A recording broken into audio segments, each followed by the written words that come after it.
Ինչպես ներել նրան, ով եկել է ոչնչացնելու քո հոր թողած վերջին ժառանգությունը։ Պատկերացրեք մի տեսարան։ Գիշեր։ Բուլդոզերի լույսերը կուրացնում են, իսկ դուք տեսնում եք, թե ինչպես է ձեր հոր ձեռքով կերտված վերջին խաչքարը փշրվում ցեխի մեջ։ Ձեր արհեստանոցի պատերը, որտեղ դարեր շարունակ աղոթք է հնչել, փլվում են։ Իսկ մարդը, ով հրամայում է այս ամենը, կանգնած է հեռվում ու ժպտում է։ Սա ֆիլմի սցենար չէ, սա Գևորգ Վարպետի իրականությունն է, մի մարդու, ում հավատքը ենթարկվում է անհնարին փորձության։ Այս պատմության մեջ մենք կտեսնենք, թե ինչպես է Քրիստոսի ամենադժվարին պատվիրանը՝ «Սիրիր թշնամուդ» դառնում ոչ թե թուլության, այլ ամենաուժեղ զենքի նշան։ Բայց ամենակարևորը, դուք կիմանաք այն մեկ անսպասելի քայլի մասին, որ Գևորգն արեց։ Մի գործողություն, որը ոչ միայն կանգնեցրեց բուլդոզերը, այլև ստիպեց նրա թշնամուն դողար ոչ թե վախից, այլ ամոթից։ Պատրաստ եք տեսնել, թե ինչպես է խոնարհությունը հաղթում ամենահզոր բռնությանը։ Բաժանորդագրվեք հիմա և մեկնաբանություններում գրեք ձեր քաղաքի անունը։ Եկեք տեսնենք, թե քանիսն ենք մենք։ Քարի փոշու բույրը, որ խառնվել էր խնկի ու չորացած անթարամների հոտին,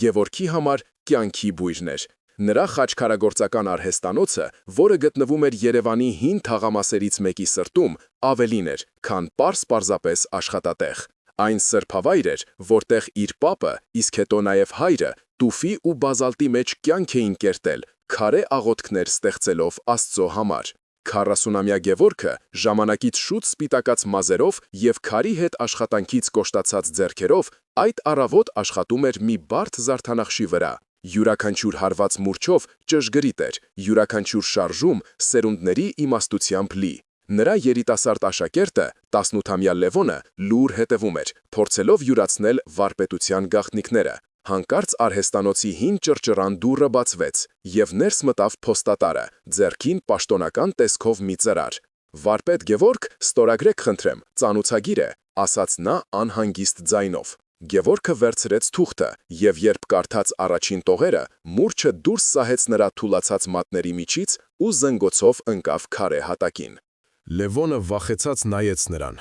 Վարպետի դեմքը քարից ավելի գունատ էր դարձել։ Թղթի վրա գրված էր, որ իր արհեստանոցի տարածքը, որը պատկանում էր իր ընտանիքին ավելի քան 100 տարի,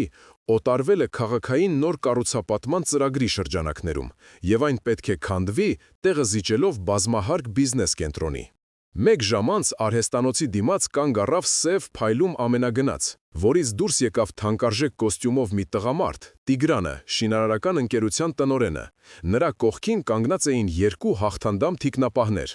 Տիգրանը քամահարական հայացքով շուրջը նայեց, կանգ առնելով կիսատ թողնված խաչքարերի վրա։ «Սա է այն հայտնի արհեստանոցը», ասաց նա, ձայնի մեջ չթաքցված հեգնանքով։ «Լսիր, վարպետ, եկել եմ, որ իրար լավ հասկանանք։ Ժամանակը փող է, իսկ ձեր այս քարերը անցյալի մնացորդներ»։ Գևորգը կանգնած էր արհեստանոցի շեմին, նրա մարմինը պատնեշի պես փակել էր մուտքը։ «Այս քարերը իմ պապերի հոգին են կրում», խրպոտ ձայնով պատասխանեց նա։ «Այս հողի վրա աղոթք է արվել, այստեղից դուք ինձ ողջ չեք հանի»։ Տիգրանը ծիծաղեց. «Մի դրամատիզացրու, ես քեզ լավ փոխհատուցում կառաջարկեմ, կգնաս, քեզ համար ավելի լավ տեղ կգտնես։ Քաղաքը պետք է զարգանա, իսկ այս հին փլատակները խանգարում են»։ Նա ձեռքով ցույց տվեց հոր կողմից կերտված վերջին խաչքարը, որը կանգնած էր բակի կենտրոնում։ «Օրինակ, այս քարի տեղում իմ նոր շենքի շատրվանն է լինելու, գեղեցիկ տեսարան կբացվի»։ Գևորգը բռունցքներն այնպես սեղմեց, որ եղունգները խրվեցին ափի մեջ։ Նրա հայացքում այնպիսի սառը կրակ վառվեց, որ Տիգրանի թիկնապահներն անգամ մի պահ ակամայից հետ քաշվեցին։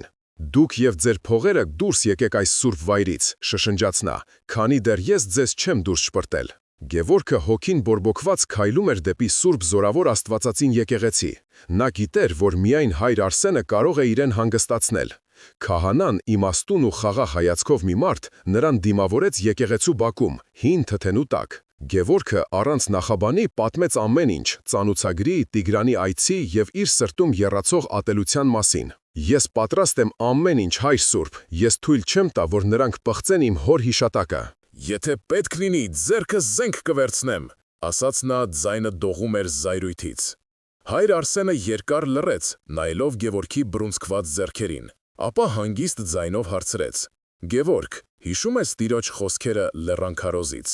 «Ես ձեզ ասում եմ, Սիրեցեք ձեր թշնամիներին, օրհնեցեք ձեզ անիծողներին, բարիք արեք ձեզ ատողներին և աղոթեք նրանց համար, ովքեր ձեզ հալածում են։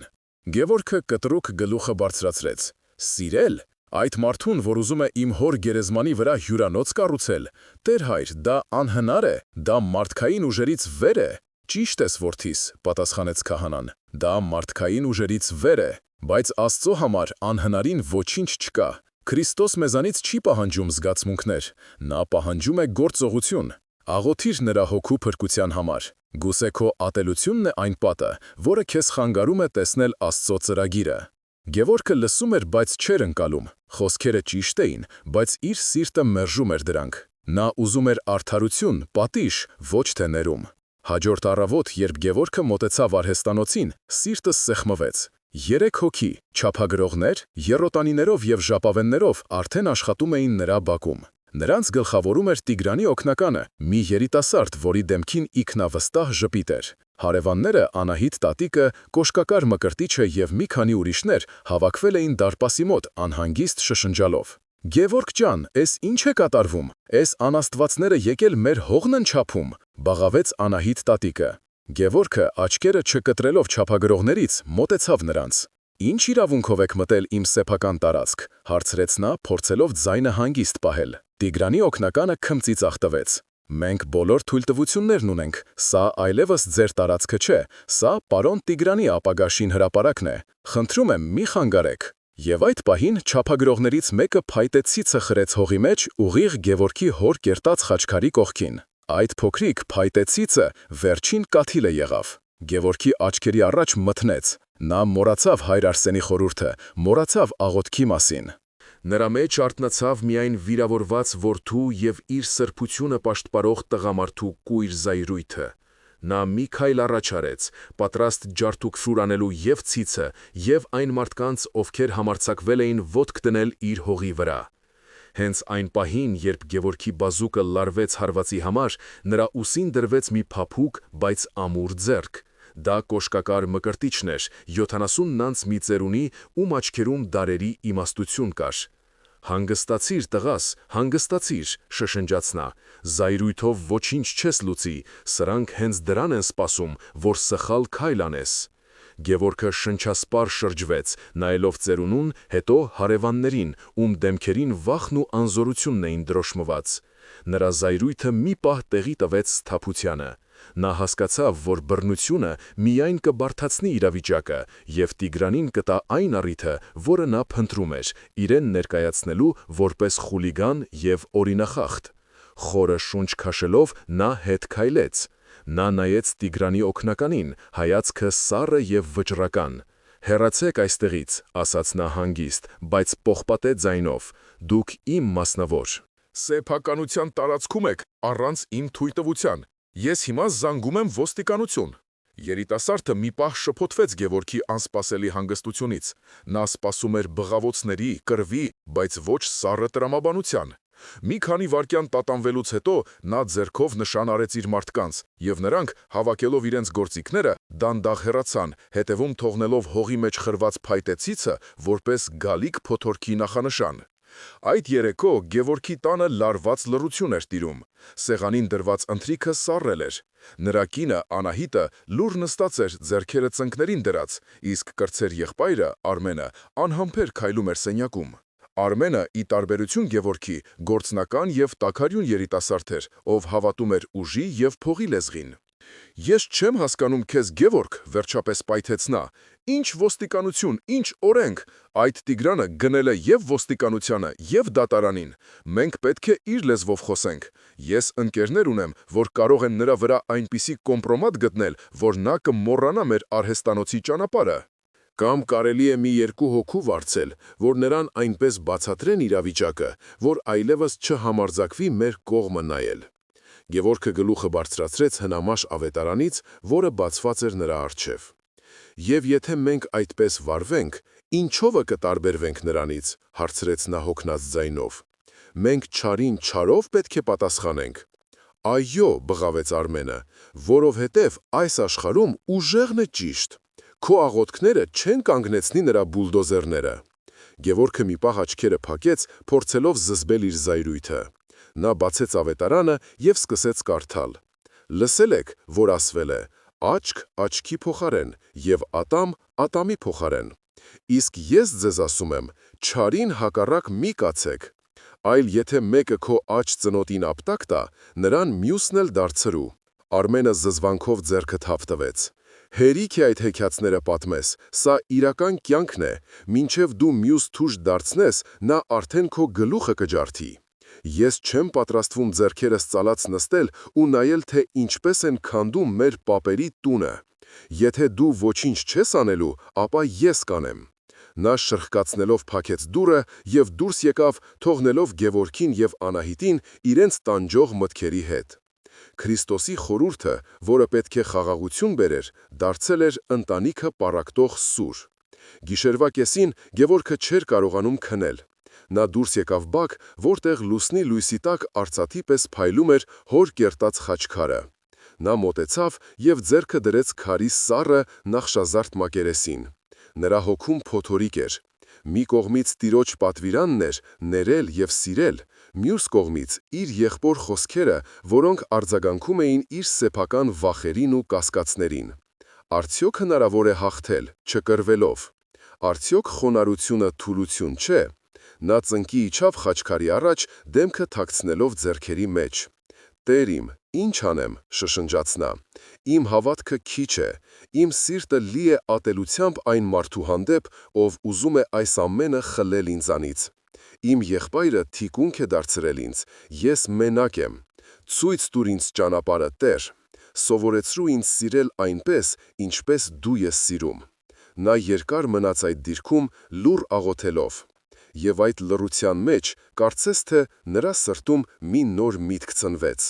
Մի միտք, որն այնքան անսպասելի ու խենթ էր թվում, որ նա սկզբում վախեցավ դրանից։ Բայց որքան շատ էր մտածում, այնքան ավելի էր համոզվում, որ դա միակ ճիշտ ճանապարհն է։ Դա մի ճանապարհ էր, որը ոչ Արմենը, ոչ էլ Տիգրանը երբեք չէին հասկանա։ Հաջորդ օրը Գևորգը վերցրեց իր գործիքներից լավագույնները և մի փոքր, բայց շատ գեղեցիկ տուֆի կտոր։ Նա դրեց այն արհեստանոցի կենտրոնում և սկսեց աշխատել։ Նրա աշակերտը Լևոնը զարմացած նայում էր. «Վարպետ, ի՞նչ եք անում։ Մենք պետք է մտածենք, թե ինչպես պաշտպանվենք, իսկ դուք նոր խաչքար եք սկսում»։ Գևորգը, չդադարեցնելով աշխատանքը, ժպտաց. «Սա սովորական խաչքար չէ, Լևոն ջան։ Սա իմ պատասխանն է Տիգրանին, սա իմ աղոթքն է»։ Նա աշխատում էր աննախադեպ ներշնչանքով։ Նրա մուրճի հարվածների տակ քարը կարծես կենդանանում էր, ծածկվելով խաղողի ворթերի, նռների և հրեշտակների նուրբ պատկերներով։ Նա քարի մեջ դնում էր իր ողջ ցավը, իր ողջ հույսը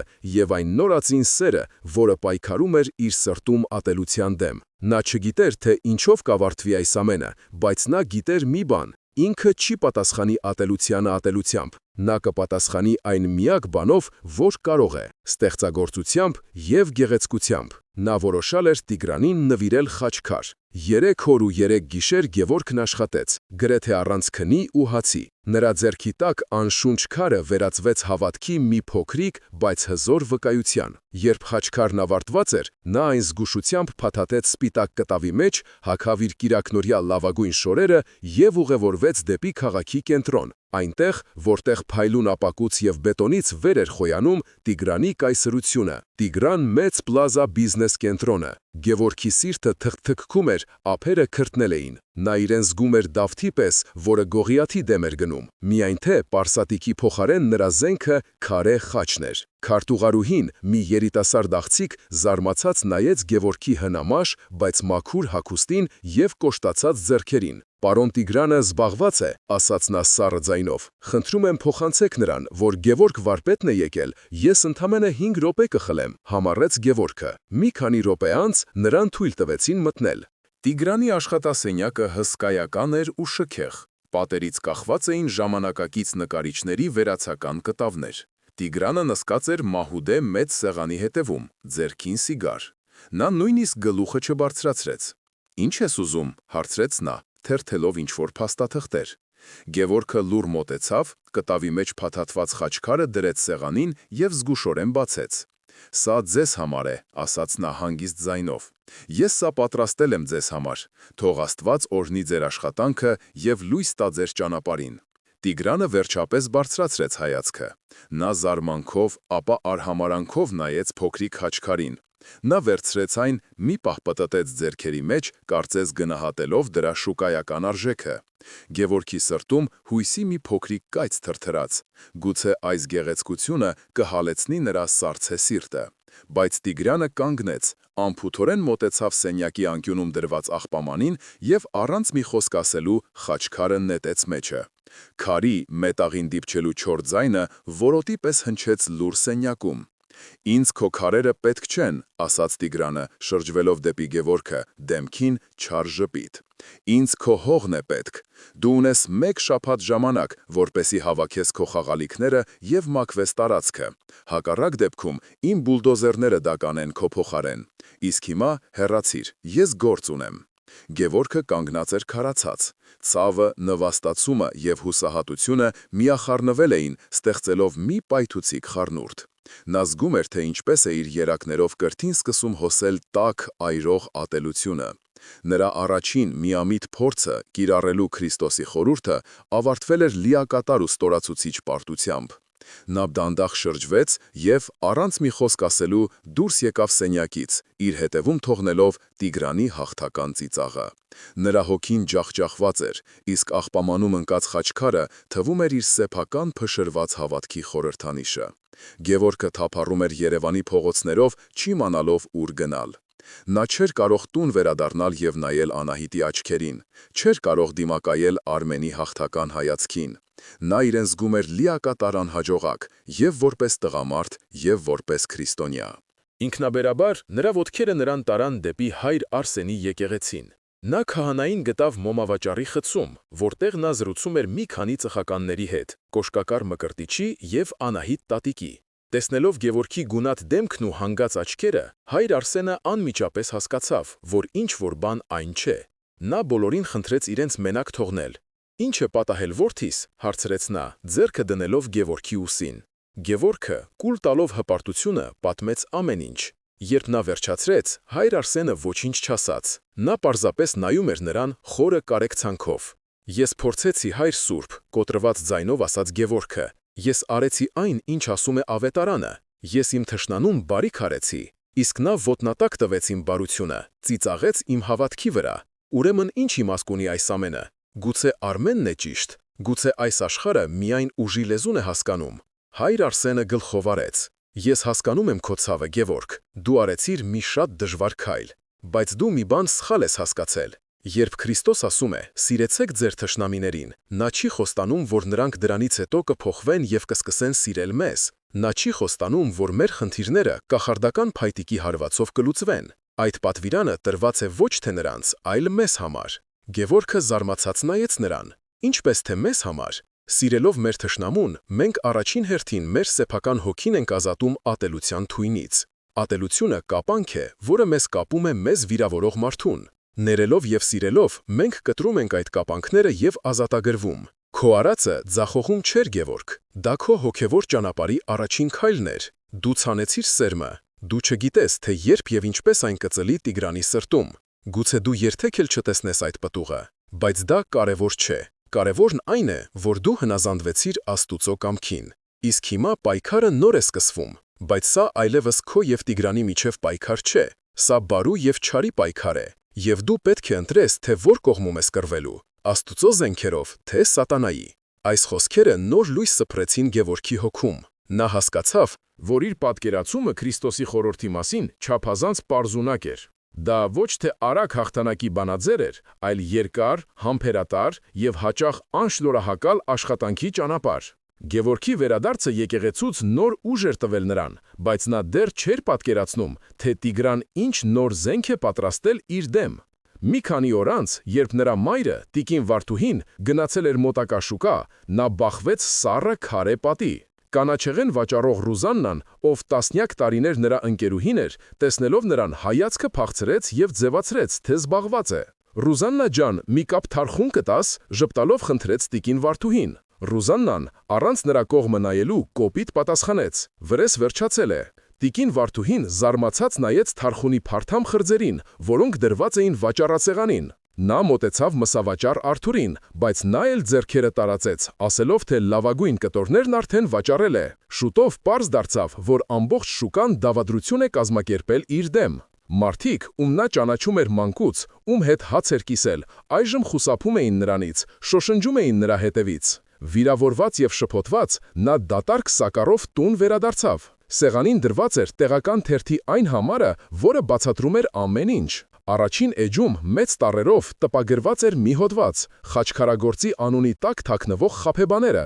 վերնագրով։ Հոդվածում, որը ակնհայտորեն պատվիրված էր Տիգրանի կողմից, Գևորգի ընտանիքը ներկայացվում էր որպես հողազավթիչներ, ովքեր տարիներ շարունակ անօրինական կերպով տիրացել են պետական հողին եւ այժմ խոչընդոտում են քաղաքի զարգացմանը։ Գևորգի պապը ներկայացվում էր որպես խորամանկ գործարար, ոչ թե հավատացյալ վարպետ։ Ամեն մի բառը թույն էր, որը նպատակ ուներ ոչ թե արհեստանոցը, այլ նրանց բարի անունն ու պատիվը։ Տիգրանը պատերազմը տեղափոխել էր Նոր Դաշտ, հանրային կարծիքի։ Այդ երեկո ընտանեկան ժողովը փոթորկոտ էր։ Արմենը թերթը շպրտեց սեղանին։ «Ահա քո սիրիր թշնոմուդի արդյունքը», գոռաց նա Գևորգի վրա։ «Դու նրան խաչքար ես նվիրում, նա քո անունը ցեխի հետ է հավասարեցնում։ Հիմա ինչ ես անելու, աղոթես, որ թերթի խմբագիրը լուսավորվի»։ Մեր մայրը այսօր շուկայում նվաստացել է քո պատճառով, մարդիկ մեզանից երես են թեքում։ Սա այլևս միայն քո արհեստանոցի հարցը չէ, սա մեր ընտանիքի պատվի հարցն է։ Տիկին Վարդուհին, ով մինչ այդ լուր լսում էր, արցունքներն աչքերին, խոսեց. «Գևորգ, տղաս, ես հավատում եմ Աստծուն, դու գիտես, բայց մարդիկ չար են, գուցե պետք է փոխզիջման գնալ, գուցե պետք է վերցնել այն փոխհատուցումը, որ նա առաջարկում է, եւ նոր տեղում նոր կյանք սկսել։ Մենք չենք կարող ամբողջ աշխարհի դեմ կռվել»։ Նույնիսկ Անահիտը, ով միշտ սատարում էր ամուսնուն, տատանվում էր։ «Գևորգ, ես քեզ հետ եմ, ինչ էլ որոշես, բայց մտածիր երեխաների մասին, նրանք դպրոց են գնում, ինչ կլինի, երբ նրանց դասընկերները սկսեն ծաղրել նրանց, ասելով, որ նրանց պապը ղող է եղել»։ Գևորգը լսում էր նրանց եւ զգում էր, թե ինչպես են իր շուրջ պատերը փլվում։ Ճնշումը գալիս էր ոչ միայն դրսից, այլև իր սեփական տնից։ Նրա հավատքը, որն արդեն փորձության էր ենթարկվել Տիգրանի կողմից, այժմ ենթարկվում էր ամենադաժան հարձակմանը՝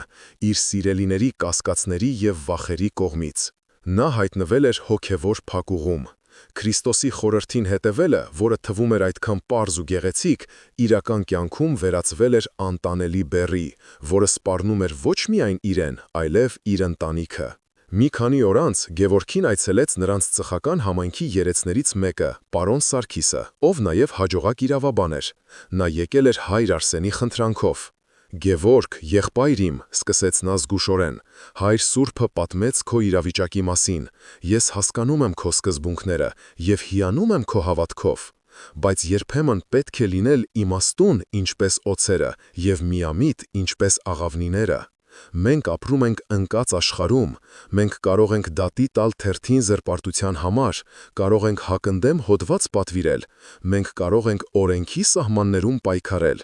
Աստված մեզ բանականություն է տվել, որպեսզի օգտագործենք այն։ Միգուցե պետք չէ բառացի հասկանալ Տիրոջ խոսքերը, միգուցե մյուս թուշը դարձնելը նշանակում է ոչ թե անգործություն, այլ ավելի խելացի և ռազմավարական պայքար։ Պարոն Սարգսի խոսքերը գայթախճի էին, դրանք առաջարկում էին մի ճանապարհ, որը թույլ կտար եւ պահպարել քրիստոնեական դեմքը, եւ պայքարել աշխարհիկ զենքերով։ Դա փոխզիջում էր, որը գրավիչ էր թվում Գևորգի հոգնած եւ շփոթված հոգուն։ Նա սկսեց կասկածել. գուցե ինքն է սխալ մեկնաբանում ավետարանը, գուցե իր մոտեցումը ոչ թե հավատքի դրսևորում է, այլ հիմարություն եւ հպարտություն։ Նա խոստացավ մտածել պարոն Սարգսի առաջարկի շուրջ։ Այդ գիշեր Գևորգը կրկին աղոթում էր արհեստանոցում, բայց այս անգամ նրա աղոթքը տարբեր էր, այն լի էր կասկածներով։ «Տեր, ես շփոթված եմ, ինչ ես ուզում ինձանից։ Ես փորձում եմ հետևել քո խոսքին, բայց ամեն քայլափոխի ավելի մեծ խավարի մեջ եմ ընկնում։ Իմ ընտանիքը տառապում է, իմ անունը պղծված է, իմ ընկերները երես են թեքել ինձանից։ Ես քեզ խնդրեցի ցույց տալ ճանապարհը, բայց ես միայն փակուղի եմ տեսնում։ Արդյոք սա է քո կամքը, որ ես կորցնեմ ամեն ինչ հանուն մի սկզբունքի, որը ոչ ոք չի հասկանում եւ որը թվում է թե չի աշխատում»։ Նա բացեց ավետարանը և նրա աչքին ընկան Քրիստոսի խոսքերը. «Երանի ձեզ, երբ ձեզ նախատեն ու հալածեն և իմ պատճառով ձեր մասին ամեն տեսակ չար բան ստելով ասեն, ցնծացեք և ուրախացեք, որովհետև երկնքում ձեր վարձը շատ է»։ Խոսքերը պարզ էին, բայց դրանք ընդունելը աներևակայելի դժվար։ Դա նշանակում էր ընդունել հանրային ամոթը, կրել նախատինքը ոչ թե որպես պատիժ, այլ որպես օրհնություն։ Դա նշանակում էր գնալ մի ճանապարհով, որը հակասում էր մարդկային բանականությանը, հասարակական կարծիքին և նույնիսկ իր սիրելիների խորհուրդներին։ Գևորգը փակեց գիրքը։ Նա դեռ պատասխան չուներ։ Նա միայն գիտեր, որ կանգնած է իր կյանքի ամենակարևոր ընտրության առաջ։ Մեկ շաբաթվա վերջնաժամկետի նախորդ օրը Գևորգը զգում էր, որ հասել է իր տոկունության սահմանագծին։ Ընտանիքի լուռ հանդիմանանքը, հարևանների քամահարական հայացքները և սեփական անզորության զգացումը նրան մղում էին դեպի խորը հուսահատություն։ Նա այլևս չէր կարողանում աղոթել։ Բառերը խեղդվում էին կոկորդում, իսկ երկինքը թվում էր պղնձե ու անթափանց։ Առանց որևէ մեկին զգուշացնելու, վաղ առավոտյան նա դուրս եկավ տնից և ոտքով ուղևորվեց դեպի Գեղարդի վանք։ Նա չգիտեր, թե ինչ է փնտրում այնտեղ։ Գուցե պարզապես ուզում էր փախչել բոլորից և ամեն ինչից։ Նա պարզապես վերցրեց քարը տղայի ձեռքից, մի պահ նայեց դրան, ապա դանդաղ մոտեցավ մատուռի կիսավեր պատերից մեկին, որտեղից մի քանի քարեր պակասում էին։ Նա զգուշորեն դրեց այդ քարը դատարկ տեղերից մեկում, որպես հիմնաքար։ Այն կատարյալ տեղավորվեց։ Ծերունին շրջվեց, ժպտաց տղային և գլխով արեց, կարծես ասելով. «Այսպես ավելի լավ է»։ Այս պարզ, լուռ տեսարանը կայծակի պես խոցեց Գևորգի միտքը։ Մի ակնթարթում ամեն ինչ պարզ դարձավ։ Ցնցող պարզությամբ նա հասկացավ Քրիստոսի խորհրդի իրական խորը իմաստը. «Սիրիր թշնամուդ»։ Դա չէր նշանակում պասիվ կերպով հանդուրժել չարիքը։ Դա չէր նշանակում թույլ տալ, որ քեզ ոչնչացնեն։ Դա նաև չէր նշանակում պարզապես բարի խոսքեր ասել կամ նվերներ տալ, սպասելով, որ թշնամիդ կփոխվի։ Ոչ, դա նշանակում էր վերցնել այն չարիքի էներգիան, այն ատելությունը, այն քարը, որը նետում են քո ուղղությամբ, և այն չնետել հետ, այլ վերափոխել, վերածել շինարարության, արարման։ Դա նշանակում էր վերցնել Տիգրանի ագրեսիան, նրա ավերելու մոլուցքը և այդ կործանարար ուժը ուղղել դեպի ստեղծագործություն։ Մյուս թուշը դարձնելը նվաստացում ընդունելը չէր, դա թշնամուն զինաթափելու ամենահզոր միջոցն էր։ Երբ քեզ ապտակում են և դու մյուս թուշն ես դարձնում, դու ասում ես. «Քո հարվածն ինձ վրա իշխանություն չունի, դու չես կարող ինձ ներքաշել քո ատելության խաղի մեջ, ես խաղում եմ այլ կանոններով»։ Դա ուժի, ոչ թե թուլության դրսևորում էր։ Գևորգը հասկացավ, որ իր բոլոր նախորդ փորձերը մակերեսային էին։ Նա փորձում էր կիրառել Աստծո պատվիրանը, օգտագործելով մարդկային տրամաբանությունը։ Նա նվեր տվեց Տիգրանին, ենթագիտակցորեն սպասելով փոխադարձ բարության։ Նա հանդուրժում էր հանրային նվաստացումը, հույս ունենալով, որ Աստված կմիջամտի և կպատժի մեղավորներին։ Բայց Քրիստոսի ճանապարհը բոլորովին այլ էր։ Այն ոչ թե արձագանքելու, այլ նախաձեռնելու ճանապարհ էր, ոչ թե պաշտպանվելու, այլ հարձակվելու, բայց ոչ թե ատելության, այլ ստեղծագործ սիրո զենքով։ Գևորգի աչքերը լցվեցին արցունքներով առաջին անգամ ամիսների ընթացքում։ Բայց դրանք հուսահատության արցունքներ չէին, այլ ազատագրման և ցնծության։ Նա զգաց կարծես մի հսկայական բեռ ընկավ իր ուսերից։ Նա վերջապես հասկացել էր։ Նա մոտեցավ ծերվանականին, ով դեռ կանգնած էր մատուռի մոտ։ «Շնորհակալություն, Հայր Սուրբ», շշնջաց Գևորգը։ Ծերունի շպտաց, կարծես հասկանալով ամեն ինչ առանց խոսքերի։ «Աստված քեզ հետ, որդիս, գնա և կառուցիր»։ Գևորգը գրեթե վազելով իջավ վանքից, նրա միտքն աշխատում էր աննախադեպ արագությամբ։ Նա արդեն գիտեր, թե ինչ պետք է անի։ Ծրագիրը պարզ էր, համարձակ և բացարձակապես անսպասելի։ Նա այլևս չէր պատրաստվում պաշտպանել իր արհեստանոցը։ Նա պատրաստվում էր կառուցել մի նոր բան, հենց Տիգրանի կործանարար էներգիայի հիմքի վրա։ Նա վերադարձավ Երևան ոչ թե որպես պարտված, այլ որպես հաղթանակած զինվոր, ով վերջապես գտել է իր ճշմարիտ զենքը։ Նա գիտեր, որ ճանապարհը դեռ դժվար է լինելու, բայց այժմ նրա սրտում վախի փոխարեն վճռականություն էր, իսկ կասկածի փոխարեն անսասան հավատք։ Նա պատրաստ էր ցույց տալու Տիգրանին, իր ընտանիքին և ամբողջ աշխարհին, թե ինչ է նշանակում իրականում սիրել թշնամուդ։ Գևորգը տուն վերադարձավ ոչ թե որպես փախտստական, այլ որպես զորավար, ով գտել է իր հաղթանակի ծրագիրը։ Նրա քայլվածքը վստահ էր, իսկ աչքերում այնպիսի կրակ էր վառվում, որ ընտանիքի անդամները, հավաքվելով հյուրասենյակում, զարմացած նայում էին նրան։ Նրա դեմքից անհետացել էր վերջին շաբաթների տանջալից կասկածը։ Նա այլևս չէր տատանվում։ Նա հավաքեց բոլորին՝ կնոջը, Անահիտին, մորը տիկին Վարդուհուն և եղբորը Արմենին, ով եկել էր լսելով նրա վերադարձի մասին։ Գևորգը սպասեց մինչև բոլորը նստեն, ապա խորը շունչ քաշեց և հայտարարեց իր որոշման մասին։ «Ես գտա պատասխանը», ասաց նա հանգիստ, բայց ամուր ձայնով։ «Մենք այլևս չենք պաշտպանվելու, մենք չենք դատվելու, չենք բողոքելու և չենք փորձելու որևէ բան ապացուցել։ Մենք կառուցելու ենք»։ Արմենը քմծիծաղ տվեց։ «Կառուցե՞։ Ինչ ես կառուցելու, Գևորգ։ Քո գլխին տանի՞կ։ Մեկ շաբաթից Տիգրանի տրակտորները այստեղ կլինեն»։ Գևորգը նայեց ուղիղ եղբոր աչքերի մեջ։ «Տիգրանը ուզում է քանդել մեր արհեստանոցը, որպեսզի իր համար շքեղ առանձնատուն կառուցի։ Շատ լավ։ Իսկ մենք հենց նրա ապագա առանձնատան կողքին, մեր հողի վրա, կվրականգնենք մեր պապի կառուցած հին, կիսավեր մատուռը։ Մենք կվերցնենք այն քարերը, որոնք նա պատրաստվում է ավերել, և դրանցով կկառուցենք Աստծո տունը, անվճար, բոլորի համար։ Նա ուզում է այս վայրը դարձնել իր հարստության խորհրդանիշը, իսկ մենք այն կդարձնենք համայնքի աղոթքի վայր։ Նրա կործանարար ուժը մենք կվերածենք ստեղծագործ ուժի»։ Սենյակում մի պահ մեռյալ լռություն տիրեց։ Արմենը նայում էր եղբորը, կարծես նա խելագարված լիներ։ «Դու լուրջ ես», վերջապես կարողացավ արտաբերել նա։ «Դու հասկանում ես, թե ինչ ես ասում։ Սա ինքնասպանություն է, դու նրան ավելի ես բարկացնելու, նա մեզ հողին կհավասարեցնի»։ Տիկին Վարդուհին անհանգիստ խաչակնքեց։ «Տղաս, գուցե պետք չէ, սա չափազանց վտանգավոր է»։ Բայց հետո խոսեց Անահիտը։ Նա ամբողջ ընթացքում լուր նայում էր ամուսնուն։ Նա տեսնում էր ոչ թե խելագարի, այլ մի մարդու, ով վերջապես գտել է իր ճանապարհն ու խաղաղությունը։ Նրա աչքերում այնպիսի հավատք ու վստահություն կար, որ վարակիչ էր։ Նա մոտեցավ Գևորգին, վերցրեց նրա ձեռքը և երկար ժամանակ անց առաջին անգամ նրա դեմքին ժպիտ հայտնվեց։ «Ես քեզ հետ եմ», ասաց նա պարզ ու հստակ։ «Եթե սա է Աստծո կամքը, ուրեմն մենք կանենք դա, միասին»։ Այդ խոսքերը շրջադարձային եղան։ Տիկին Վարդուհին, տեսնելով իր հարսի գճրականությունը, հոգոց հանեց և գլխով արեց։ «Եթե Աստծո անունով եք անում, ուրեմն Աստված էլ կօգնի»։ Միայն Արմենը մնաց անդրդվելի։ Նա գլուխը թափտվեց։ «Դուք բոլորդ խելագարվել եք, ես այս խաղերին չեմ մասնակցում։ Երբ Տիգրանը գա, ինձ մի կանչեք»։ Նա դուրս եկավ շրխկացնելով դուռը, բայց այս անգամ նրա հեռանալը ցավ չպատճառեց։ Ընտանիքի ներսում նոր դաշինք էր կնքվել, հիմնված ոչ թե վախի, այլ հավատքի վրա։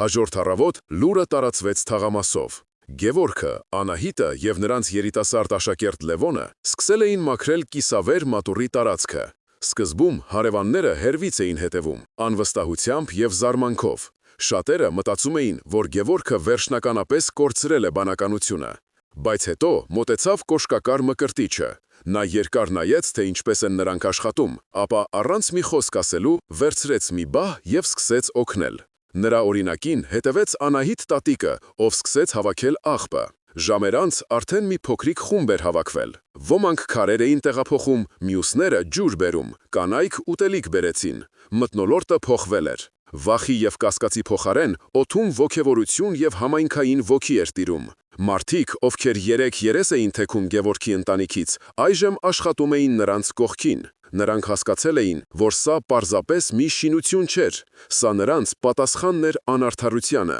սա նրանց հավատքի դրսևորումն էր։ Երեկոյան հայր Արսենը եկավ։ Նա երկար ժամանակ լուռ կանգնած էր դիտելով աշխատող մարդկանց։ Նրա դեմքին խաղաղ ժպիտ էր։ Նա մոտեցավ Գևորգին, ով քրտինքի մեջ կորած մի ծանր քար էր տեղափոխում։ «Դու գտար ճանապարհը, որդիս», ասաց նա։ «Դու հասկացար, որ Քրիստոսի սերը պասիվ զգացմունք չէ, այլ ակտիվ, ստեղծագործ ուժ։ Դու վերցրիր քո թշնամու նետած քարը և այն դնում ես Աստծո տան հիմքում։ Սա է ամենամեծ հաղթանակը»։ Գևորգը նայեց շուրջը, իր կողքին աշխատող մարդկանց, իր կնոջը, ով ժպտում էր նրան, և զգաց անսահման երախտագիտություն։ Նա կորցրել էր իր եղբոր աջակցությունը, բայց գտել էր տասնյակ նոր եղբայրներ ու քույրեր։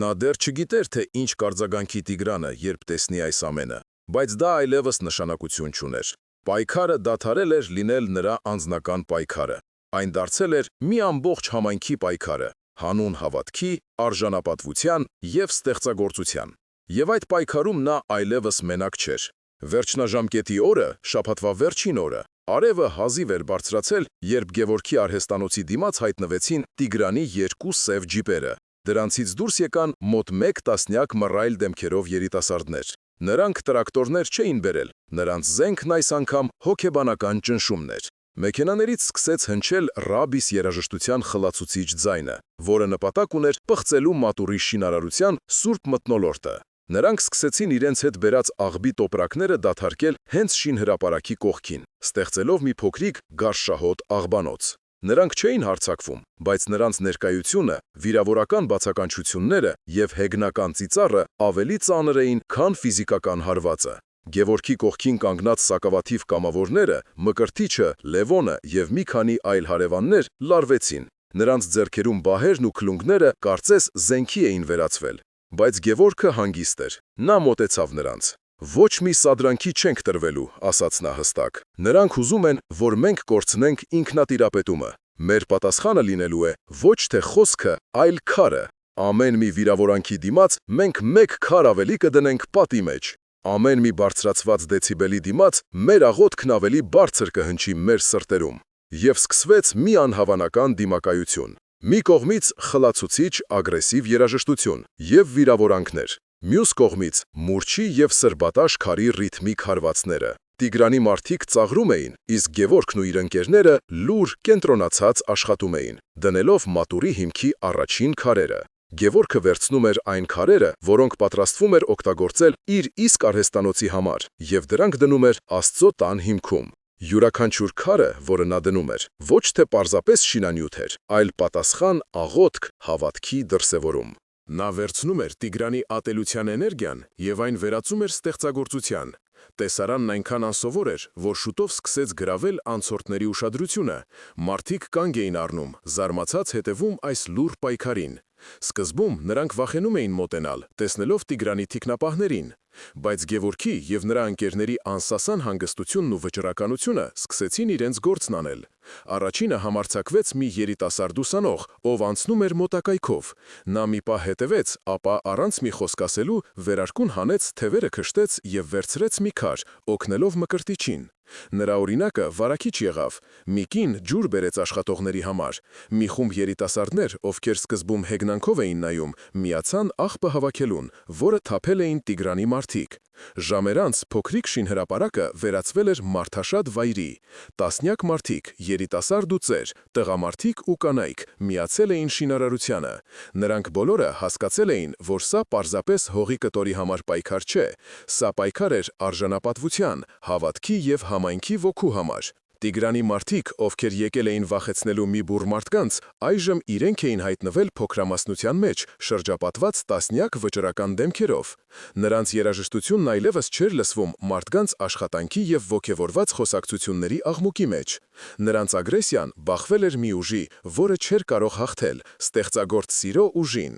Այդ օրը Տիգրանը չկավ։ Նա իր գրասենյակից հետևում էր իրադարձություններին, իր օգնականի զեկույցների միջոցով։ Նա չէր կարողանում հավատալ իր լսածին։ Նրա պլանը, որը հիմնված էր ուժի եւ վախի վրա, ձախողվել էր։ Գևորգը ոչ միայն չէր կոտրվել, այլև կարողացել էր իր դեմ համախմբել մի ամբողջ համայնքի։ Երեկոյան, երբ Տիգրանի մարդիկ անցլավնը հեռացան, շինհրապարակում տոնական տրամադրություն էր։ Մատուռի պատերն արդեն մի քանի շարք բարձրացել էին։ Մարդիկ կրակ վառեցին, կիթառ էին նվագում, երգում։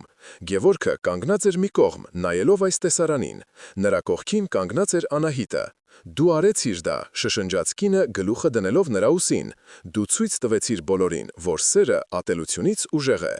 Գևորգը ժպտաց։ «Ոչ թե ես, այլ մենք, եւ ոչ թե մենք, այլ Աստված մեր միջոցով»։ Հեռվում, ստվերների մեջ, կանգնած էր մի մարդ, ով հետևում էր այս ամենին։ Դա Արմենն էր։ Նա չմոտեցավ, բայց նրա դեմքին այլևս հեգնանք չկար։ Նրա հայացքում շփոթություն էր եւ գուցե հիացմունքի առաջին նշույլները։ Գևորգը գիտեր, որ սա միայն առաջին ճակատամարտն էր։